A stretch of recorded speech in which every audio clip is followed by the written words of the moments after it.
2-3 मिनटं जरा दम लागले.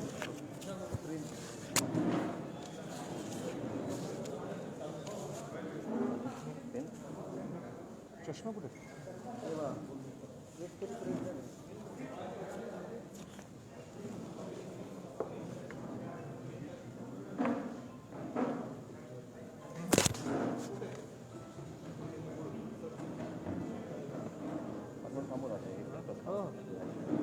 हे काढून बोलू काय काय?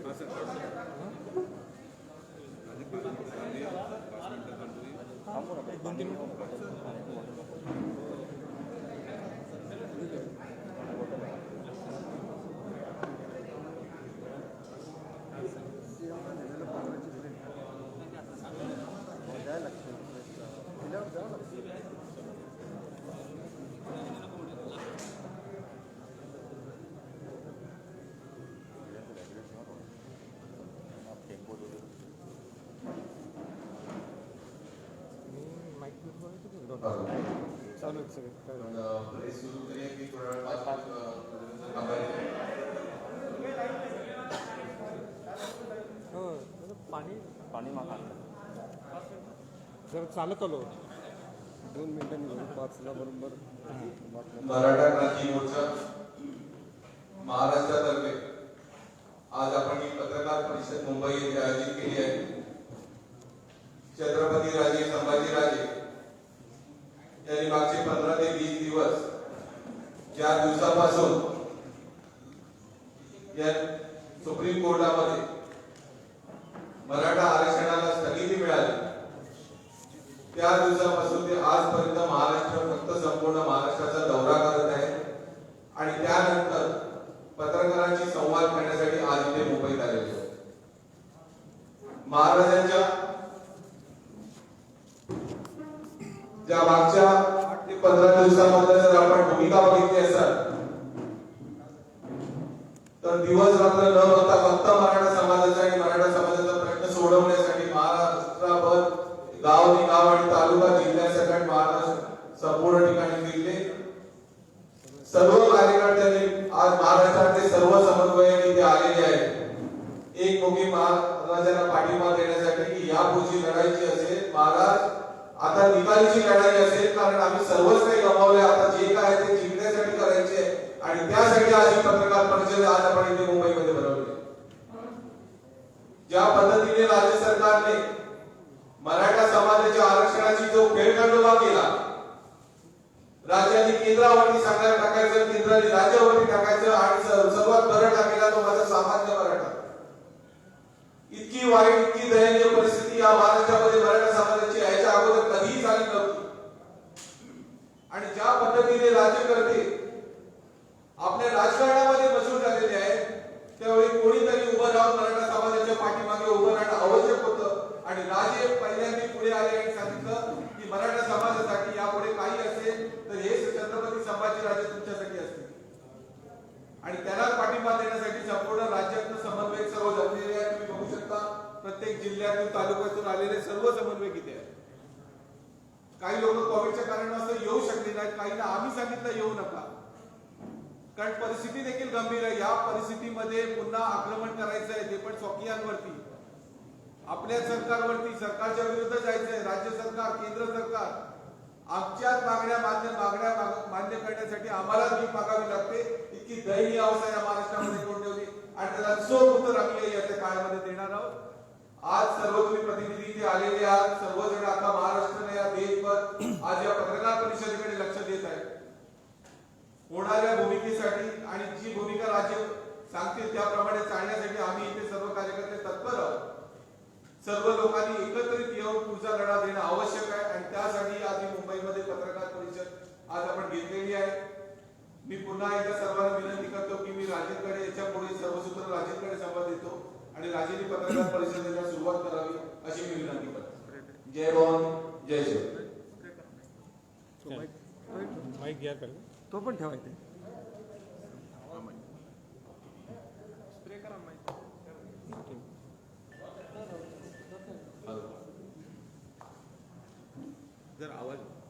आवाज येतो ना?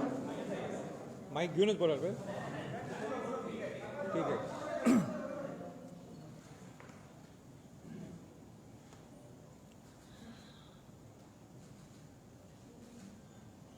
माझं मनोगत सुरू करायच्या अगोदर मी स्पष्टपणे सांगू इच्छितो, सकल मराठा समाजाच्या वतीनं मी बोलतोय. आम्ही कुठल्याही पक्षाच्या विरोधात किंबहुना कुठला राजकीय अजेंडा घेऊन अजिबात आलो नाहीये. आमचा सरळ आणि थेट एकच विषय की सकल मराठा समाजाला न्याय मिळाला पाहिजे. मी शिवाजी महाराजांचा आणि राजश्री छत्रपती शाहू महाराजांचा वंशज आहे आणि म्हणून आज पत्रकार परिषदेच्या माध्यमातून मी सांगू इच्छितो,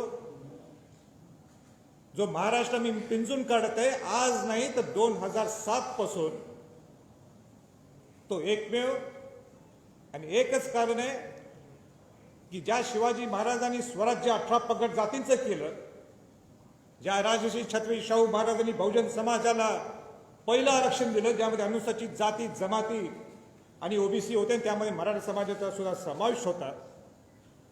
आणि या मराठा समाजाला अन्याय आज होत आहे, त्यासाठी माझा लढा. मला सांगायचंय की 1917ला राजश्री छत्रपती शाहू महाराज खामगावला गेले होते. विदर्भामध्ये मराठा शिक्षण परिषद होती त्यावेळी, केव्हा 1917ला. आणि शाहू महाराज त्या भाषणात काय बोलले त्याच्यावर मी बोलत नाही, पण एकच लाईन शाहू महाराज म्हटले की मी मराठ्यांचं नेतृत्व करत नाहीये, मी शेतकरी म्हणून आलोय, मी शिपाई गडी म्हणून आलोय. आणि म्हणून या मराठा समाजाचं आज मी नेतृत्व करण्यासाठी तो उभा नाहीये, त्यांच्या वतीनं मी त्यांचा शिपाई आहे आणि शिपाई गडी म्हणून मी आज इथं तुमच्या समोर आलो. मला स्पष्ट सगळ्या बंधू भगिनींना सांगायचं आहे, मराठा समाजातल्या लोकांना, की जस्टिस गायकवाडांचा अहवाल हा अवैध ठरलाय. आपला कायदा हा रद्द झालाय. आपण एसीबीसी मध्ये मोडत नाहीत. आता आपण सामाजिक मागास राहिलो नाहीये, हे स्पष्टत्व आपल्याला समजायला पाहिजे. सर्वोच्च न्यायालयाने आपल्याला फॉरवर्ड क्लास, डॉमिनेटिंग क्लास असं संबोधलं गेलं.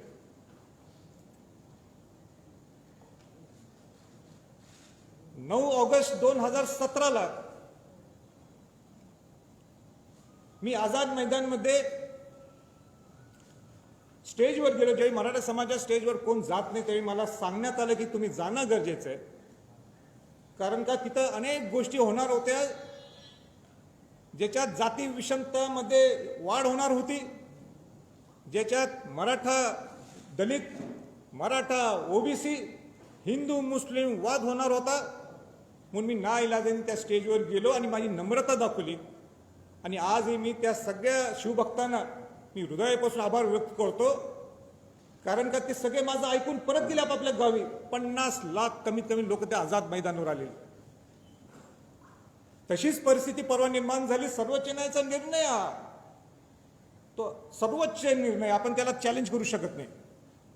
आम्ही दुखी झालो, पण त्यावेळी सुद्धा मी सामंजस्यपणाने भूमिका घेतली आणि एक शब्द वापरला की उद्रेक कुणी करायचा नाही. कोरोनाची महामारी हा फार मोठा योद्धा आपल्या समोर आहे. आपण जगलो तर आपण लढू शकतो. आणि म्हणून मी सामंजस्यपणाने भूमिका घेतली. अनेक लोकांना वाटलं की ही संभाजी छत्रपतींची ही मावळ भूमिका का, इथं तर जोरात भूमिका घ्यायला पाहिजे होती सरकारच्या विरोधात.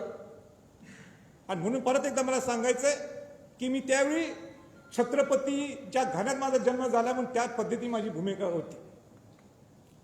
पण हे भूमिका घेतल्यानंतर लगेच 1-2 दिवसात या पक्षातल्या आणि त्या पक्षातल्या लोकांचे आरोप, ह्याचा आरोप वेगळा, त्यांचा आरोप वेगळा, हा यांच्यावर बोट दाखवतो, ते तो त्यांच्यावर बोट दाखवतो. सत्ताधारी म्हणतात की पूर्वीचा कायदा खराब होता म्हणून ही परिस्थिती निर्माण झाली. विरोधातले आतल्या लोक म्हणतात की ह्यांनी बाजू बरोबर मांडली नाही म्हणून आमचं नुकसान झालं. आमच्या सगळ्या समाजातल्या लोकांना तुमच्या भांडणात काही घेणं देणं नाहीये. आम्हाला एकच घेणं देणं आहे, ते मराठा समाजाला तुम्ही न्याय मिळवून द्या. जो न्याय शिवाजी महाराजांनी मिळवून दिला, तो न्याय शाहू महाराजांनी मिळवून दिला, तो न्याय मिळवून आम्हाला द्या. बाकीचं आम्हाला काही घेणं देणं नाही. हीच भूमिका होती आमची. तुम्ही आजही लोकांना वेटीस धरू नका. तुम्ही खासदार, आमदार, मंत्री आहेत ना माझ्या सकट, आपण समाजाला काय देऊ शकतो. समाजाला वेटीस धरू नका. त्यांनी दाखवले त्यांच्या भावना आहेत 58 मार्चमध्ये, आणि कशाला लोकांना आणतात रस्त्यावर. ह्यांचा हाल करायचं हे सगळ्या समन्वयकांचा. मी तयार आहे, मी स्वतःला हाल करून गेला, आणि बाकी या लोकांना काय हाल. खासदार आमदारांची जबाबदारी आहे. आणि म्हणून त्या दिवशी मी नाशिकमध्ये, जी माझी भूमिका नाहीये, माझा मूळ स्वभाव नाहीये, मी आक्रमक होतो. अनेक लोकांना आवडलं, अनेक लोकांना म्हटलं हे काय असं चाललंय यांचं. आक्रमक हे मी माझ्यासाठी नव्हतो. मी अस्वस्थ झालो. हे सरकार आणि सरकारच्या बाहेर मधले लोक, विरोधातले लोक हे असे कसे वागायला लागलेत. समाजाला न्याय द्या, पर्याय द्या, ही माझी भूमिका होती. आणि म्हणून पूर्ण मी समाजातल्या सगळ्या लोकांनी ठरवलं की राजे, मला म्हटले तुम्ही महाराष्ट्राचा दौरा करा, समजून घ्या. तिथं आम्ही गाडी अभ्यासकांना भेटलो, इतिहास आपल्या कायदे तज्ज्ञांना भेटलो. पूर्ण महाराष्ट्रात दौरा 3-4 दिवसात जेवढं होईल अजून मी करणार आहे. उद्या प्रकाश आंबेडकरांना सुद्धा भेटणार आहे. अनेक लोकांच्या सगळ्यांना भेटीगाठी सुरू केल्या, भावना समजून घेतल्या.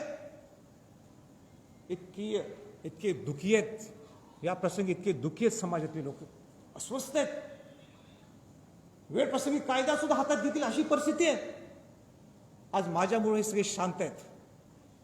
मग मी त्यांना अशांतपूर त्यांना सांगू, चला उतरा रस्त्यावर. ही भूमिका घ्यायची का मी. आम्हाला सुद्धा आक्रमक होते येते ना आक्रमक करायला, पण ही वेळ आहे का. किती वर्ष, किती म्हणजे किती वर्ष आपण त्यांना लोकांना त्याचा यूज करायचं. मला सांगा, हे जे मोठे 30% जे श्रीमंत वर्ग आहेत समाजातले, मराठा समाजात, ते येतात का रस्त्यावर. कोण नाही. हे 70%च गरीब माणूस येतो. ह्याच्या पुढे नाही चालणार आणि चालून देणार नाही. आम्ही कोणच चालून देणार नाही. म्हणून पर्याय काय ती द्यायला पाहिजे. आणि मी आपल्याला सांगतो, मी म्हटलं होतं त्यावेळी, मी म्हणजे जे सगळे कायदे तज्ज्ञ असतील, आमच्या ते जे हुशार लोक असतील, या सगळ्यांनी 3 पर्याय काढलेले आहेत. पण आमच्याकडं काय अशी काही यंत्रणा नाही आहे की फार कायदे तज्ज्ञ आमच्याकडे. जेवढं शक्य मी ते केलेलं आहे. आता मुख्यमंत्र्यांची माझी ती चर्चा झालीच. तिथं अटॉर्नी जनरल कुंभकोणीशी बोललो, अशोकराज चव्हाण होते, सगळ्यांना सांगले हे 3 पर्याय. देवेंद्रजींना सकाळी बोललो पर्याय, त्यांना सुद्धा सांगले 3 पर्याय. आता कोण नाही म्हणतात मी बघतो.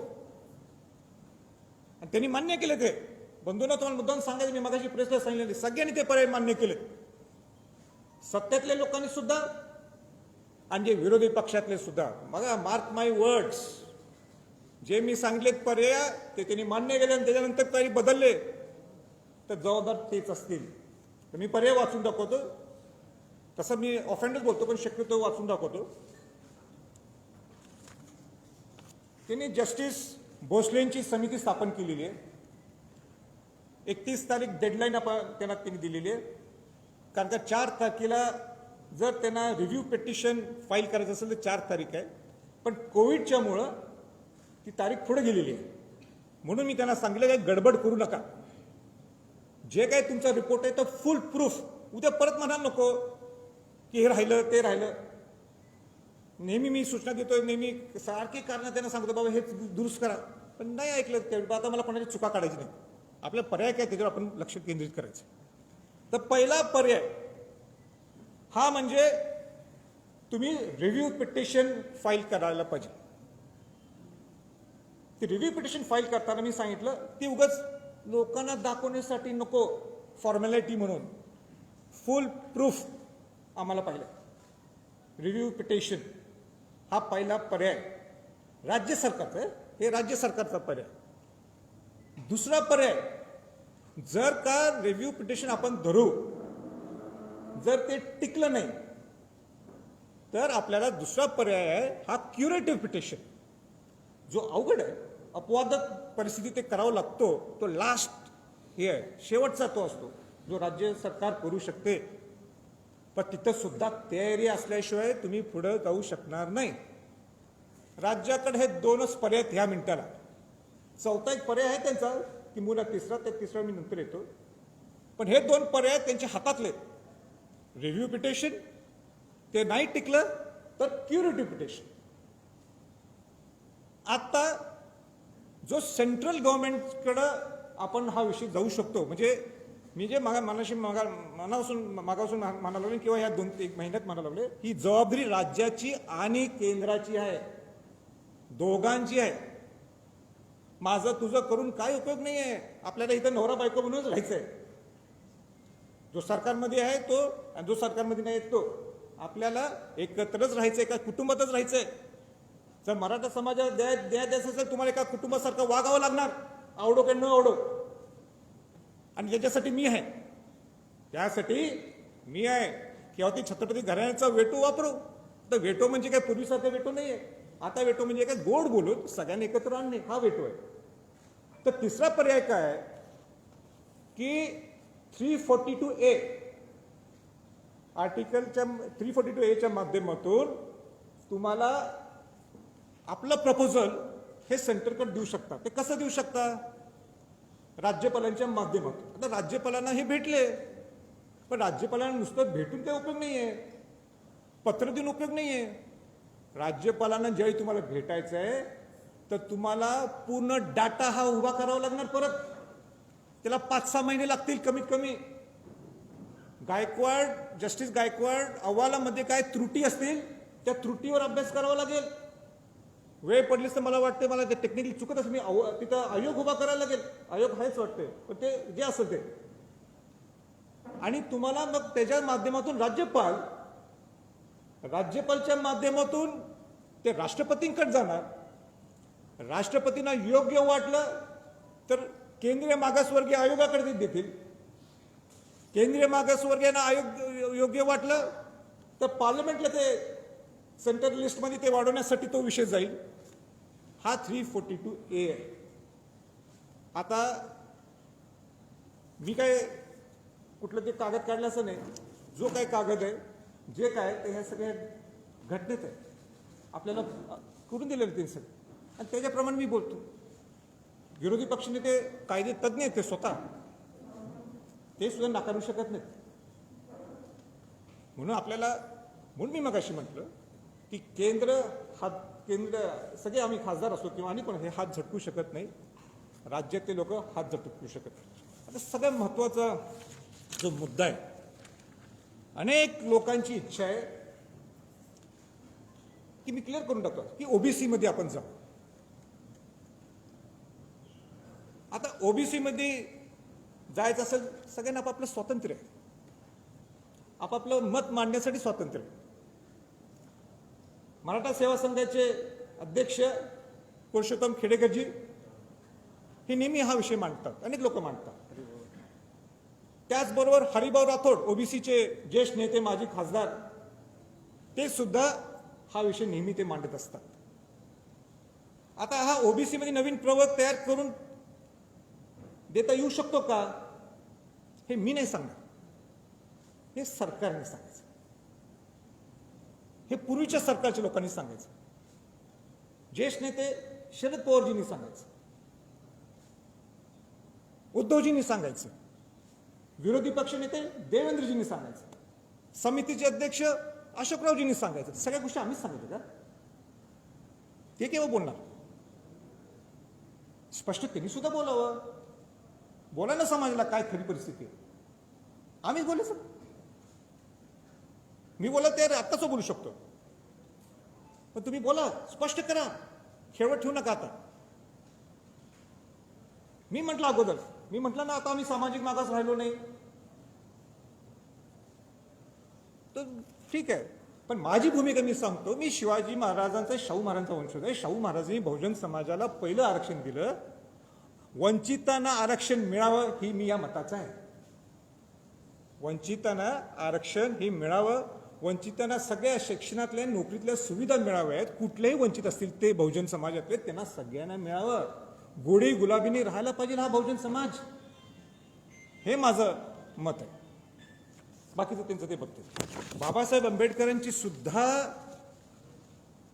एक संकल्पना होती आरक्षणाच्या बाबतीत की मराठा समाजाला सुद्धा आरक्षण मिळावं, आणि म्हणून त्यांनी राज्यघटनेत त्याचं घटित केलं होतं. मी स्वतः 102च्या घटनेच्या दुरुस्तीत मी स्वतः तिथं मी बोलून दाखवलं की 1967 पर्यंत मराठा समाजाला इंटरमिडिएट कास्ट क्लास कम्युनिटी मध्ये सेंटर लिस्टमध्ये आपल्याला ओबीसीत आरक्षण मिळत होतं 1967 पर्यंत.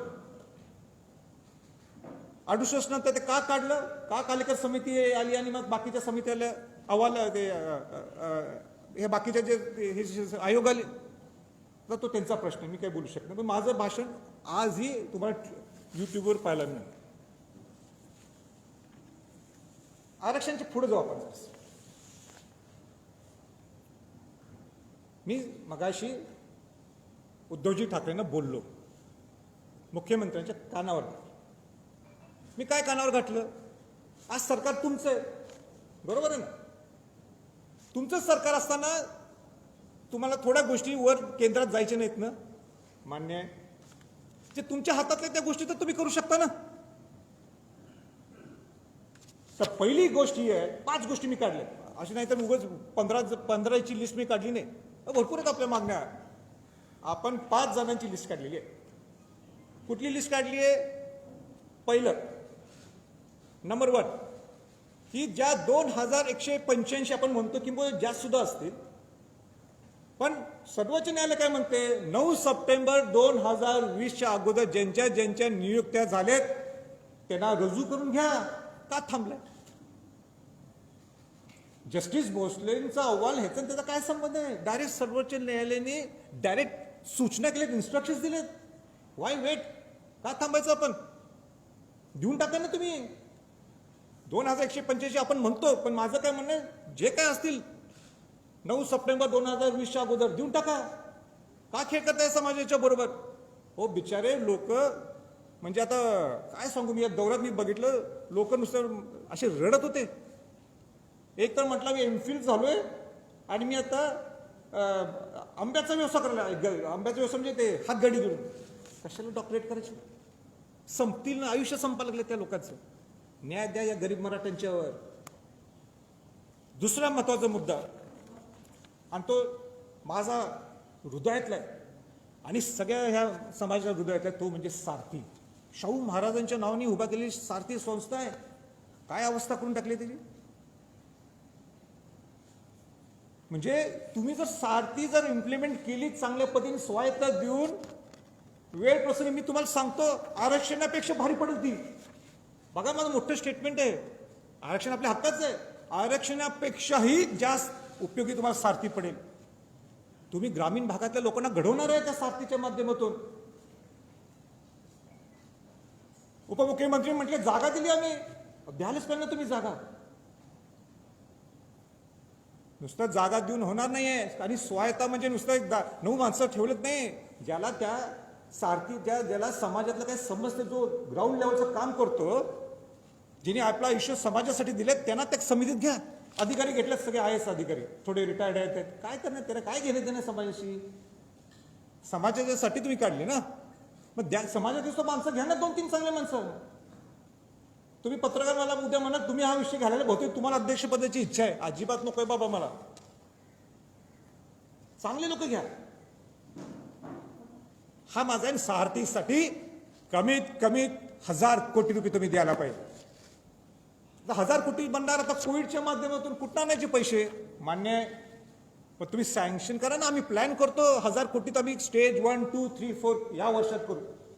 2 वर्षात 1000 कोटी द्या. मग पुढच्या 3ऱ्या वर्षी परत 1000 कोटी द्या. त्याचा आम्ही चांगला प्लॅन करू.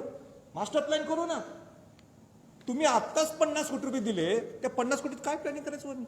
म्हणजे आम्ही काय व्हिजन ठेवायचं? खेळ करू नका. द्यायचं ना मनापासून नाही तर बंदच करून टाकायचं. शाहू महाराजांचं नाव देऊ नका. कशाला शाहू महाराजांचं नाव ठेवायचं? बघ, कशाला मला त्या कार्यक्रमाला अध्यक्ष म्हणून बोलवायचं? मग त्यावेळी ते सरकार असेल. खेळ नको, बस झालं. तिसरा महत्वाचा मुद्दा आहे अण्णासाहेब महामंडळ. अण्णासाहेब महामंडळ ज्याच्यातनं गरीब मराठ्यांना तुम्ही उद्योग उभा करून देऊ शकता. आज तुम्ही लिमिट दिले 10 लाख. काय होणार आहे 10 लाखात? त्यांचं 25 लाख करा. बरं, काय ती मार्ग काढायला पाहिजे. तिथं जो ज्यावेळी कर्ज काढायला जातो तो म्हणतो मॉर्गेज द्या. अहो, ह्यांच्याकडे जमिनीच नाही तर ही मॉर्गेज देणार कुठनं? कशाला मग 25 लाख करून उपयोग आहे? ह्याच्यासाठी समिती उभा करा. काय त्याचा अभ्यास व्हायला पाहिजे. म्हणजे किती बोलायचं आता मी थकलोय. म्हणून अण्णासाहेब पाटील महामंडळाचं सुद्धा परत त्याची उभारणी व्हायला पाहिजे, हे मी सुद्धा मुख्यमंत्र्यांच्या कानावर घातलेलं आहे. तिसरा, वसतिगृह तुमच्या हातातले. दर जिल्ह्यात वसतिगृह उभा करा ना. तुम्हाला या आरक्षणाच्या ह्याच्यासाठी 6 महिने लागतील, वर्ष लागेल, 1.5 वर्ष लागेल, माहित नाही. काय माहित नाही आपल्याला. 6 महिन्यानंतर म्हणणार लोक विसरले. पण हे तर तुमच्या हातात, हे द्या ना तुम्ही वसतिगृह. दर जिल्ह्यात एक वसतिगृह द्या. एक उदाहरण सांगायचं म्हणजे सोलापूरला वसतिगृह तुम्ही अलॉट केलंय. इथं आले सोलापूरचे समन्वयक माऊली पवार, विचारा कुठे आहेत का? इथं आले, हात वर करा. कोणा? हा, त्यांना विचारा. अलॉट केले पण इश्यूज नाही केलं. हे काय चाललंय? एक मराठा समाजासाठी एक वेगळी समिती स्थापन करा ना. आमच्यासारखे लोक घ्या त्याच्यात, आम्ही सहकार्य करू तुम्हाला.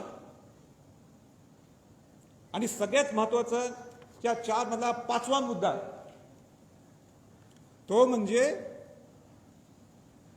मला सांगा, एक 30% आमच्या श्रीमंत लोक सोडून द्या, 70% गरीब मराठा समाज आहे का नाही? त्या बिचारांची चूक काय? त्या बहुजन समाजातल्या लोकांना इतर तुम्ही सवलती देता. ओबीसी समाज लोकांना सवलती देता का नाही? सवलती का? ते गरीब आहेत, ते वंचित आहेत, त्यांना द्यायला पाहिजे आपण. मी त्याच्या फॉर आहे, मी शाहूंचा वंश द्यायलाच लावणार. मी त्यांच्यावर अन्याय होऊन देणार नाही. पण मराठा समाज सुद्धा या बहुजनाचा एक घटक आहे. ज्या ओबीसी प्रमाणे ज्या ओबीसीच्या लोकांना सवलती मिळतात त्या मराठा समाजातल्या लोकांना सुद्धा शिक्षणाच्या सवलती द्या ना तुम्ही. किती सोप्या त्या गोष्टी, काय अवघड आहे? 4-5 गोष्टी सांगितल्या, 15-20 सांगितली नाहीत मी. म्हणून मी आज स्पष्ट सांगायचंय मुख्यमंत्री महोदयांना, 6 जून हा राज्याभिषेक सोहळा आहे. काय असतं राज्याभिषेक सोहळ्याला? काय झालं? शिवाजी महाराज हे छत्रपती झाले. शिवाजी महाराज काय झाले? छत्रपती झाले. शिवाजी महाराजांचा राज्याभिषेक 6 जूनला झाला. शिवाजी महाराजांनी शपथ घेतली, माझं स्वराज्य हे सुराज्य व्हावं. आणि म्हणून मी आज या प्रेस कॉन्फरन्सच्या माध्यमातून सांगतो, जर 6 जून पर्यंत ह्याच्यावर जर काय निकाल लागला नाही या 5 गोष्टीवर, आमची आंदोलनाची भूमिका त्या रायगडवरच होणार.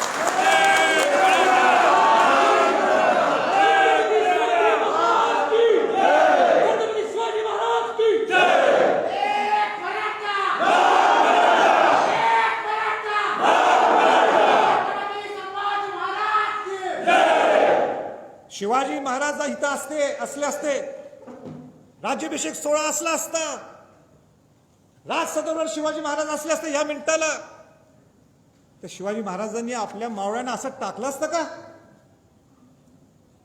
म्हणून या 6 जूनच्या अगोदर जर तुम्ही आम्हाला बोलवलं नाही आणि तुम्हाला कॉन्क्रीट पद्धतीने तुम्ही आम्हाला सांगितलं ना आम्हाला हे करायचंय, तर मी सुद्धा सांगतो आम्ही कोविड नंतर बघणार नाही. मी स्वतः 5 मेला मी मोठा 5 जूनला नाही 5 मेला त्यावेळी हा निकाल लागला, मी सगळ्यांना शांत ठेवलं. नाही तर महाराष्ट्र पेटला असता परत. या सगळ्यांचे मला फोन आले होते, काय करायचं राजे सांगा, ठोक करूया. हे म्हटलं अजिबात नाही, सगळ्यांना शांत केलं. आम्ही किती शांत बसायचो. म्हणून माझं परत एकदा सांगायचं मुख्यमंत्र्यांना, या तुम्ही गोष्टीचं लवकरच्या लवकर याला मार्ग लावा, नाहीतर मग कोविड असला काय असला मी काही मागं पुढं बघणार नाही. संभाजी छत्रपती इन लीड असणार पुढं, आम्ही सगळेजण असू तिथं, मग माघार नाही. मी आजही सांगतो, आम्हाला समाजाला वेटीस धरायचं नाहीये. आम्हाला लोकांना, समाजाच्या लोकांना घेऊन रस्त्यावर उतरायचं नाहीये. उतरणार सुद्धा 6 तारखेला तर समाजातल्या लोकांना घेऊन नाही, या सगळ्या आमदार खासदारांना घेऊन उतरणार. कोणी नाही उतरायचं, मी सुद्धा उतरणार. माझी सुद्धा जबाबदारी आहे, माझं सुद्धा कर्तव्य आहे. घेतोय ना मी, लोक राज्यसभेतनं पगार घेतोय ना मी, लोकांचा प्रतिनिधी आहे मी, माझी जबाबदारी आहे ती. तुम्हाला मतदान केलंय सगळ्या लोकांनी, आणि म्हणून आता लोकांची जबाबदारी नाही आहे, या सगळ्या खासदार आमदार सगळ्या मंत्र्यांची जबाबदारी आहे. आणि ते सगळे ओबीसीतले असतील, एससी असतील, एसटी असतील, मराठा असतील, सगळे खासदार आणि आमदार. मला वाटतं 543 काहीतरी आहे आकडा, मला नाही करेक्ट माहित नाही. सगळे राज्यसभा, लोकसभा, विधानसभा, विधान परिषद सगळेजण तुम्ही या. मी सगळ्या खासदार आमदारांना मनापासून स्वागत करेन, मनापासून त्यांचा आदर करेन, पण मनापासून यायला पाहिजे. पत्र देऊन नुसतं चालणार नाही. दुसरी माझी मागणी आहे की 2 दिवसाचं कमीत कमी इथं अधिवेशन व्हायला पाहिजे, मराठा समाजावर चर्चा व्हायला पाहिजे. आणि अधिवेशन कशासाठी? हा चुकला की तो चुकला नाही, समाजासाठी तुम्ही काय करणार ह्याच्यासाठी अधिवेशन. आम्ही वर बसतो गॅलरीत, कोण आमदार म्हणा लागला हा चुकलाय तो चुकलाय, ह्याची हे म्हणजे सत्तेतला हा माणूस चुकलाय, हा विरोधातला हा चुकलाय, हे असलं तर आम्ही वरनं चालून देणार नाही. आम्हाला पर्याय सांगा, आम्ही तुम्ही समाजासाठी काय करणार आहे. काहीतरी करा ना, काहीतरी. आता वेळ आली आहे, आता सांगू नका या समाजाचं आम्हाला मतदानच नकोय, हे समाजच नकोय. हा मराठा समाज म्हणजे असंच आहे म्हणून टाका मग, धाडस असली तर मग बघतो आम्ही काय. आणि दुसरं माझं एक सगळ्या खासदारांना आव्हान आहे, 342A 342 ह्याचा अभ्यास मलाच आत्ता झाला, म्हणजे सगळ्याच खासदारांना माहिती असं नाही आहे. म्हणून दिल्लीला 9 ऑगस्ट हा क्रांती दिन आहे, किंबहुना आणि कुठला चांगला दिवस असेल तर तो त्या दिवशी सगळ्या महाराष्ट्रातल्या खासदारांना मी निमंत्रित करणार, सगळ्यांच्या वतीनं, सकल मराठा समाजाच्या वतीनं. सगळ्या मुख्यमंत्र्यांना, विरोधी पक्ष नेत्यांना सुद्धा आमंत्रित करणार आहे. आणि गोलमेज परिषद ही दिल्लीत पहिल्यांदा होणार. गोलमेज परिषद आपण नुसतं ऐकलं हे महाराष्ट्रात, पण आता गोलमेज परिषद दिल्लीत होणार आहे. आम्हाला कुठल्याही पार्टीच्या विरोधात नाही आहे, आम्हाला जागृत करायचं सगळं. तुम्ही आमच्याबरोबर या ना, आम्ही तुमच्याबरोबरच आहोत. शेवटी आपण एकत्रच राहतो, सुखारीच नांदायचं आपल्याला. पण आम्हाला मराठा समाजात तुच्छ लिखू नका, नुसतं पत्र देऊन होणार नाही. आता वेळ आली आहे, प्लॅन ऑफ ॲक्शन व्हायला पाहिजे. मला वाटते सगळं मी भरपूर बोललोय, पण मला फार चिंतित आहे, मी फार डिस्टर्ब आहे. डिस्टर्ब ह्याच्यासाठी आहे, आपण जर हा अहवाल पाहिला, आता मी हे उघडत नाही आहे, हा 700 ते 800-900 पानाचा अहवाल आहे. त्यात पान नंबर कुठले तरी आहे, मला लक्षात नाही. त्याच्यात प्रोपोर्शन टू पॉप्युलेशन म्हणून आहे. हे प्रोपोर्शन टू पॉप्युलेशन म्हणजे काय? तुमच्या लोकसंख्येच्या प्रोपोर्शन प्रमाणे तुम्हाला आरक्षण दिलं जातं. उदाहरण, मराठा समाज ह्याचं प्रेझेंटेशन उदाहरण आपण एक धरू शिक्षणासाठी. एक शिक्षणाचा एक बिंदू, ग्रेड बी एक ग्रेड सी, मला माहीत नाही, त्याला 17% मिळालं. 17% मिळाले, 17%ने सीट्स मिळाले. 100%मध्ये 17% सीट्स त्यांना मिळाल्या, बरोबर आहे. पण मराठा समाज किती आहे? 30% आहे. म्हणून मग काय करायला पाहिजे? 13%च्या सीट्स, 13%चं रिझर्वेशन द्यायला पाहिजे, आरक्षण द्यायला पाहिजे. म्हणजे ते प्रोपोर्शन टू पॉप्युलेशन होतं. आणि हे केव्हापासून चालू आहे? आज नाही, स्वातंत्र्यापासून चालू आहे. आज ह्याचं आरक्षण कुठलं तामिळनाडूचं आरक्षण जे आहे जे 69 का 79%, 69% ते त्याप्रमाणेच आहे. इतर बाकीच्या राज्यात जे 50%च्या वर गेले त्याप्रमाणेच सगळं मान्य. सर्वोच्च न्यायालयाचा निकाल आम्हाला मान्य. पण सर्वोच्च न्यायालयाने काय केलं माहिती आहे का? सर्वोच्च न्यायालयाचा निकाल आम्ही आदर करतो, पण इतिहासात पहिल्यांदा त्यांनी ते प्रेसिडेन्स घेतलं नाही, त्यांनी नवीन फॉर्म्युला काढला. ठीक आहे, त्यांचं सर्वोच्च न्यायालयाची काहीतरी एक पद्धत असेल, पॅटर्न असेल, मला माहीत नाही. त्यांनी काय केलं, प्रोपोर्शन टू पॉप्युलेशन बघितलं नाही.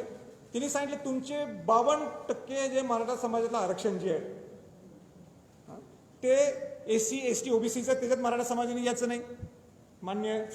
तुमचं राहते 48%. त्या 48% तुम्ही आता ह्याच्यात किती दिसतं तुमचं 30%, 32%, 31%. तुम्हाला ॲड्युकेटेड रिप्रेझेंटेशन ऑलरेडी मिळायला लागलेलं आहे. तुम्हाला काय द्यायचं आम्ही? 16(4) मध्ये तुम्ही बसू शकत नाही. ठीक आहे, मान्य. पण मला भीती काय आहे, मी बहुजनाचं नेतृत्व करतो. बहुजन समाजात शाहू महाराजांनी जे बहुजनाला एक चालना दिली त्या बहुजनांचं मी पद्धतीने चालतो.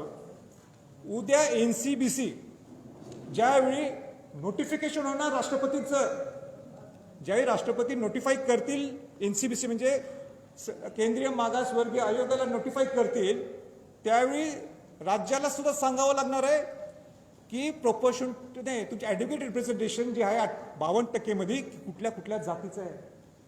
आणि त्यावेळी मी तुम्हाला सांगतो, अनेक OBCतल्या अनेक या सगळ्या बाकीच्या पोट जाती जे काय असतील त्यातल्या उडणार आहेत. मी बहुजनाचं नेतृत्व करतो, नुसतं मराठ्यांचं नाही आहे. मी बहुजनाचा घटक आहे. मला फार चिंता आहे. म्हणून मी आज हा विषय सगळ्यांच्या पुढं मांडलाय. सगळे जे कायदे तज्ज्ञ आहेत महाराष्ट्रातले त्यांनी याचा अभ्यास करावा माझी विनंती आहे. नाहीतर फार मोठा फटका आहे आपल्या बहुजन समाजातल्या लोकांना. आम्हाला तर बसलंय, मराठा समाजाच्या लोकांना बसलंयच, पण बहुजन समाजाच्या लोकांना फार मोठा फटका बसणार आहे अशी माझी सगळ्यांना विनंती आहे. आपण त्याच्यात आत्मचिंतन सर्वांनी करावं. आणि माझं संपवायच्या अगोदर मला सगळ्या समन्वयकांना सांगायचं आहे, मी सगळ्यांना अंगावर घेतलंय. मला माहिती आहे माझं राजकीय आणि सामाजिक नुकसान होणार आहे. मी कोणाला घाबरत नाही आहे, पण माझं नुकसान होणार आहे मला माहीत आहे. का केलं मी? त्या शिवाजी महाराजांनी शाहू महाराजांच्या आयडिओलॉजीसाठी, त्या गरीब मराठा समाजासाठी. म्हणून काय माझं चुकलं असलं तर केव्हा ते सांभाळून घ्या. मला एवढंच माझी सगळ्यांना विनंती आहे.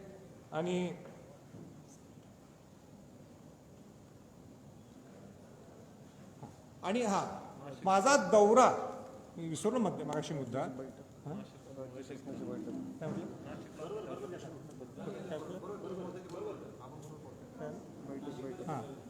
आणि मी आज सगळ्यांना भेटलो. कोणाला भेटलो? मुख्यमंत्र्यांना भेटलो, विरोधी पक्षनेत्यांना भेटलो, पवार साहेबांना भेटलो, राज ठाकरेंना भेटलो, बाळासाहेब थोरातांना भेटलो, आपले अशोकराव चव्हाणांना भेटलो, उद्या प्रकाश आंबेडकरांना भेटणार आहे. हे कशासाठी? कोणासाठी? माझी त्यांना हात जोडून विनंती आहे, त्या समाजाला फेकू नका बाहेर. या एकदा एकत्र, या एकत्र. माझी हात जोडून विनंती आहे. छत्रपती घराण्यातला एक वंशज म्हणून तुम्हाला हात जोडून विनंती आहे. बरेच लोक सगळे मान सन्मानाचं बोलायला लागलेत. मी जरा बघायला लागलोय, राजांचा मान सन्मान, माझा मान सन्मान गेलं खड्ड्यात. या मराठा समाजासाठी तुमचा मान सन्मान बाजूला टाकून तुम्ही या बाकी श्रीमंत नाही, या 70% गरीब मराठासाठी एकत्र या.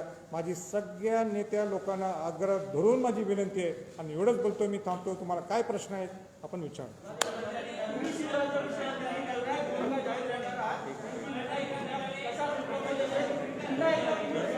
बैठक बोलवायला सांगितलं. काय एक घेऊया आपण. राजे आहेत परत मुख्यमंत्र्यांनी बोलवून सगळ्यांनी आपण मागणी केली. आणि एक मिनिट, मगाशी ते एक विषय राहिला. लवकरच्या लवकर मी जे बोललो होतं त्याला जोडून एक वाक्य राहिलं की मुख्यमंत्र्यांनी सगळ्या प्रमुख नेत्यांना पत्र पाठवा ताबडतोब आणि तुम्ही एक लवकरच्या लवकर सर्व पक्षीय बैठक बोलवा, आम्हाला तिथं बोलवा आणि आमचे सगळे विषय सांगा. तुम्ही शिवराज्याभिषेक दिली निर्णायक भूमिका जाहीर करण्याचा म्हणणे आहे. ही निर्णायक भूमिका पुन्हा एकदा जन आंदोलन स्वरूपाचं असेल का नवा राजकीय पक्ष सुरू करणार किंवा करणार? तुमचे दोन वेगळे प्रश्न आहेत. जी भूमिका आहे आम्हाला घ्यायची 6 जूनला आंदोलनाची, ती घेऊन यायची आमची इच्छा आहे. तुम्ही लवकर बोलवा मला, विषय क्लोज करून टाकू आपण. हे 5 विषय ते तुम्ही. आणि दुसरा काय म्हटलं पक्ष त्याच्याशी कनेक्ट राजकीय पक्ष. तुमच्या प्रश्नाचं उत्तर देतो स्पष्टपणाने. जर बहुजन समाजाची इच्छा असेल तर निश्चित विचार केला जाईल. पण आज विषय हा मराठा समाजाचा आहे. आपल्याला मराठा समाजाला न्याय कसा देता येईल हे आम्हाला सगळ्या पुढाऱ्यांनी आम्हाला सांगा.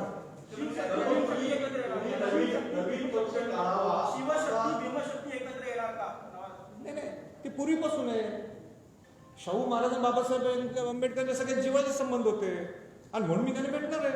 त्यांच्यासोबत सहकार्य आपल्याला लागणार आहे ना.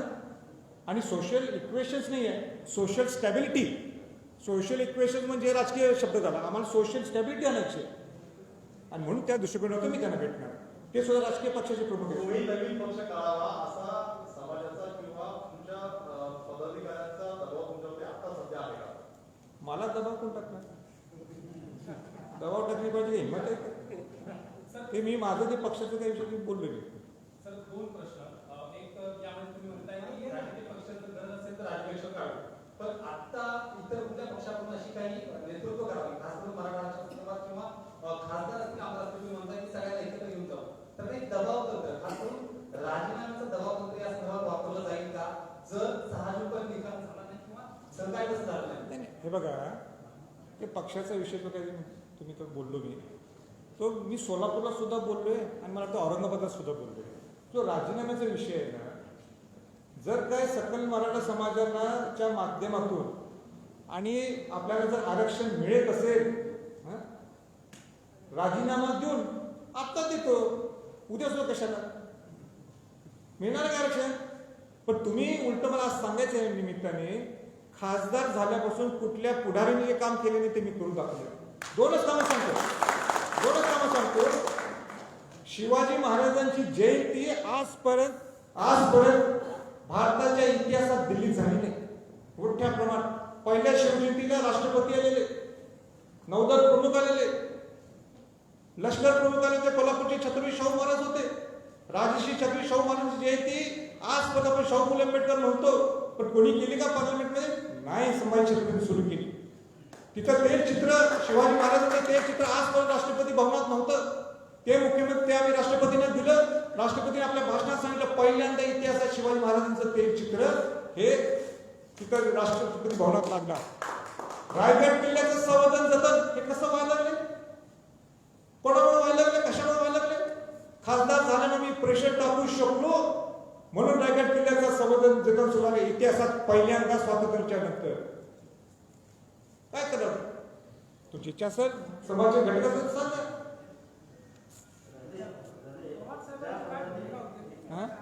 काय पवार साहेबांची माझी सविस्तर चर्चा झाली. त्यांना सुद्धा सांगितलं, त्यांना सुद्धा हे 2-3 मुद्दे पटलेले, ते सुद्धा या लाईनीत जाणार आहेत. पण नुसतं पटणं हा भाग वेगळा आहे. ज्यावेळी मुख्यमंत्री उद्धवजी ठाकरे ते क्रॉस पार्टी जे मीटिंग बोलवतील त्यावेळी पवार साहेबांनी सुद्धा त्या मीटिंगला यायला पाहिजे. हे माझं आग्रहाचं निमंत्रण त्यांना आहे असं मी त्यांना कालच सूचित केलं.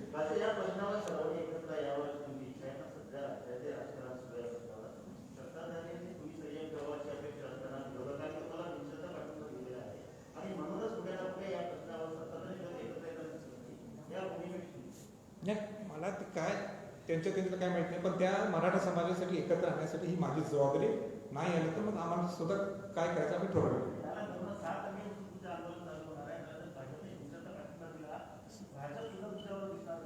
हे बघा, मी इथं पक्षाच्या वतीने बोलतच नाहीये. मी इथं मराठा समाजाचा एक घटक मराठा समाजाचा शिपाई गडी म्हणून मी बोलायला लागलोय. कोण काय भूमिका घ्यायला लागले तो त्यांचा प्रश्न आहे. आमची भूमिका काय, सकल मराठा समाजाला न्याय मिळाला पाहिजे, बस. ज्या गायकवाड कमिशनच्या आधारावर मराठा समाजाला आरक्षण मिळालं होतं ते गायकवाड सर्वोच्च न्यायालयाने नाकारले. त्यामुळे ते कमिशन तयार करण्यासाठी त्यावेळेला कुठेतरी कमी पडलं होतं का ते कमिशन व्यवस्थित सर्वोच्च न्यायालयात मांडण्यासंदर्भात ते नाही आता कमी पडलं. आवाज तुमचा फार हे झाला, मला ऐकू नये.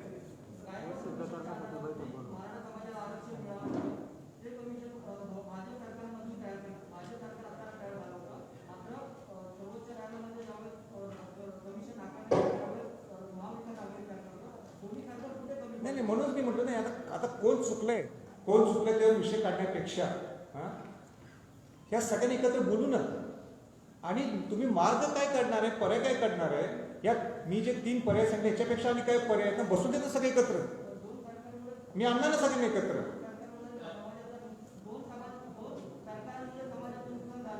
हो झालेच ना. आज समाज किती अस्वस्थ झाले. तुम्ही मला सांगा, ज्यांनी 58 मोर्चे काढले, रस्त्यावर आले, परत त्यांना रस्त्यावर आले, त्यांच्या दोघांच्या भांडणं काय परवडणार, कोणाला करून जर आता इथं माझ्या 5-6 मुली आहेत, त्यांचे वडील वारले, एखादा ड्रायव्हर वारलाय, इथं उभा करून मी दाखवू शकतो. परत आपल्याला या कोरोनाची सेकंड वेव्ह झालेली आहे, काही संपली नाही आहे, थर्ड वेव्ह येऊ शकते. पहिल्यांदा आपण जगू आणि मग लढू.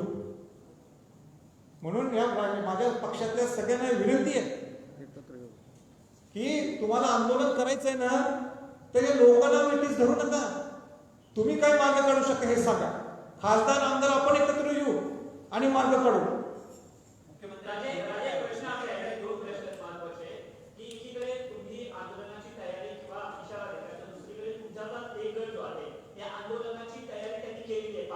त्याची समजूत कशी घातली जाणार आहे. आणि दुसरा प्रश्न की तुम्ही सगळ्यांच्या भेटीगाठी घेत असताना सत्ताधारी आणि विरोधक एक तुमच्या बाबतीत टीका करतात. नारायणाने काय टीका केली की 3 टन शरद पवारांचं सरकार होतं, त्यांना मराठा आरक्षण देता आलं नाही, त्यातही तुम्ही राष्ट्रपतीची भेट देत, राष्ट्रपतीची भेट देऊन काय मिळणार आहे असा प्रश्न उपस्थित केला. तर दुसरं, भाजपा कुठेतरी शिवसेनेने आरोप केला आहे की भाजप राजेंचा वापर करतं या सगळ्या गोष्टींसाठी. या ठिकाणी पण कसं तुम्ही पाहताय आणि होणारा तुमचं राजकारण आहे याच्यातून मराठ्यांना नेमकं काय मिळालं? हे बघा, ज्यांचं पहिलं नाव घेतलं, काहीतरी तुम्ही जवळपास तर पाहिजे मी त्यांचं नाव घ्यायला.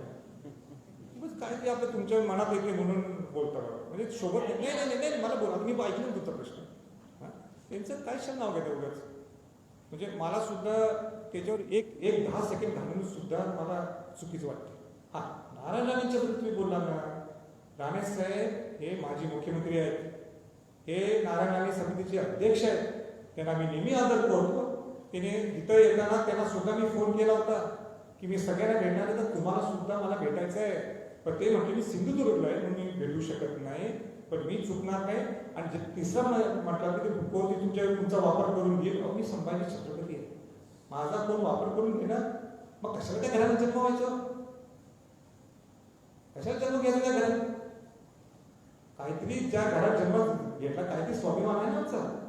आणि कोण ज्या दिवशी घेईल ना तुम्ही मला सांगा, मग मी तुम्हाला करतो. अरे बाबा सोडून द्या ना विषय, त्याचं स्वातंत्र्य आहे, करून दे, मारून दे लोकांना, मग विचारत द्या तुम्ही मला कशी विचारतो. मी त्यांचं हे घेतलंय काय PR घेतलंय, पण मला काय विचारतात, कितीदा ऐकायचं तेच प्रश्न. एवढं मी ऐकलं तर निघाल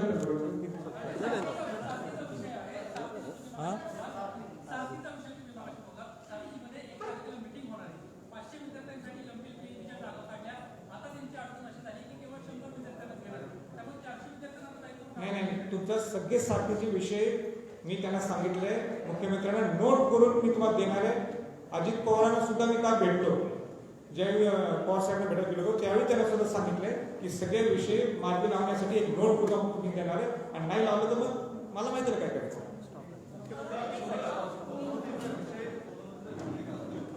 काय नाही ऐका, पदोन्नतीचा विषय आम्हाला घेऊ नका. त्याला कारण आहे, माझं पूर्ण लक्ष केंद्रित आहे मराठा समाजाच्या आरक्षण मिळावं, आणि त्यात मिक्स करू नका. आणि प्लीज माझी विनंती आहे. हां काय काय मुख्यमंत्र्यांची भूमिका 5-7 दिवसात चल